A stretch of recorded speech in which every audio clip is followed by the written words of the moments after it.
एक बार बादशाह अकबर बीरबल के साथ शाम को बाग में टहल रहे थे। कुछ राजकाज की बातें करते करते अकबर ने अचानक बीरबल से पूछा, सुना है कि तुम अपनी बीवी से बहुत डरते हो। बीरबल को अकबर से इस तरह के सवाल का अंदेशा न था। उसने संभलते हुए कहा, जी मैं क्या, हमारी सल्तनत का हर आदमी अपनी बीवी से डरता है। महाराज अकबर ने बीरबल की तरफ टेढ़ी नज़र से देखते हुए कहा, तुम अपनी कमजोरी छुपाने के लिए सब लोगों पर इल्ज़ाम नहीं लगा सकते। बीरबल ने कहा, बादशाह सलामत, मैं जो भी कह रहा हूँ वह एक कड़वी सच्चाई है। कोई मुंह से बोले या ना बोले, लेकिन हर इंसान अपनी बीवी से डरता जरूर है। अकबर ने कहा, क्या तुम साबित कर सकते हो? बीरबल ने झट से हामी भर दी। अपनी आदत के अनुसार महाराज अकबर ने यह हुक्म भी दे डाला कि अगर तुम 7 दिनों के अंदर यह साबित नहीं कर पाए कि हर शख्स इस दरबार में अपनी बीवी से डरता है तो तुम्हारा सिर कलम कर दिया जाएगा। बीरबल ने चुनौती को स्वीकार करते हुए शहर के सभी पुरुषों की एक जनसभा बुलाने का आदेश जारी करवा दिया। एक निश्चित तिथि को जब शहर के सब मर्द वहां पहुंच आए तो अकबर ने बीरबल को उसका वादा याद करवाया। बीरबल ने भी पूरे विश्वास के साथ अपना काम शुरू कर दिया। बीरबल ने एक एक करके सभी को पूछना शुरू किया कि क्या वे अपनी बीवी से डरते हैं। अधिकतर लोगों ने कबूल कर लिया कि वो किसी न किसी कारणवश अपनी बीवी से डरते हैं। बीरबल ने उन सबों को एक एक अंडा पकड़ाकर एक तरफ बैठने को कह दिया। यह सब देखकर अकबर परेशान हो गए कि यह सब क्या हो रहा है। हमारी फौज का एक से एक बहादुर योद्धा भी अपनी बीवी के सामने भीगी बिल्ली नजर आ रहा है। बहुत देर बाद एक हट्टे कट्टे नौजवान की बारी आई और उससे भी यही सवाल पूछा गया।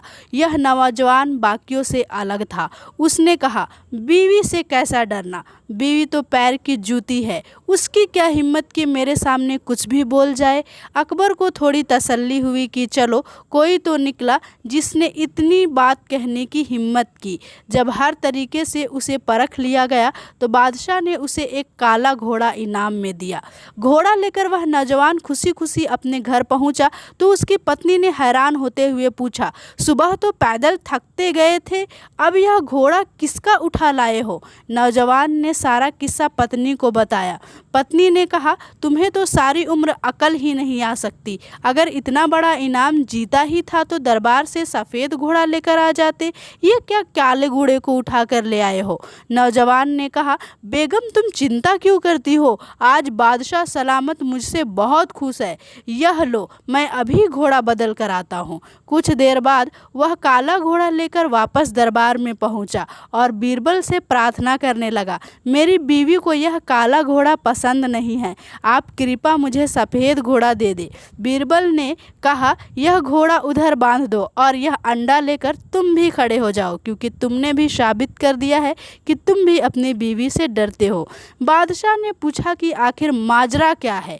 बीरबल ने कहा कि यह नौजवान पहले तो कह रहा था कि अपनी बीवी से नहीं डरता है, लेकिन जैसे ही वो काले घोड़े घर लेकर पहुंचा और बीवी ने उससे कहा कि उसे सफ़ेद घोड़ा पसंद है तो वो झट से दरबार में आ गया। बीरबल ने उसे आगे बताया, जहाँ पनाह इसकी बीवी बहुत सुंदर है, कोई भी आदमी ऐसी बीवी को कैसे ना कह सकता है। अकबर ने बीरबल से कहा, अच्छा अगर ऐसी बात है तो हम भी ऐसी खूबसूरत औरत को देखना चाहेंगे। तुम किसी तरह से यह इंतजाम करवाओ कि उस औरत को हमारे सामने ले आओ। बीरबल ने कहा, जहाँ पनाह यह तो मुश्किल काम नहीं है, मैं कल ही उस औरत को आपसे मुलाकात करवाता हूँ। बीरबल की बात को बीच में काटते हुए अकबर बोले, लेकिन एक बात का ध्यान रहे कि हमारी बेगम साहिबा को इस बात की भनक भी नहीं लगनी चाहिए, नहीं तो वो हमारा जीना हराम कर देगी। बीरबल ने मुस्कुराते हुए कहा, जहाँ पनाह ये सारी बातें तो मैंने आपकी परीक्षा लेने के लिए कही थी। अब ये भी साबित हो गया कि आप भी अपनी बीवी से बहुत डरते हैं। बादशाह अकबर के पास अब झेपने के अलावा कोई चारा नहीं था। वह मान गए कि हर मर्द अपनी बीवी से डरता है। तो मित्रों, इस बार भी बीरबल ने अपनी समझदारी से अपनी बातों को साबित कर दिया। उसने यह साबित कर दिया कि वाकई उसने जो कहा था वो बिल्कुल सच है। धन्यवाद मित्रों।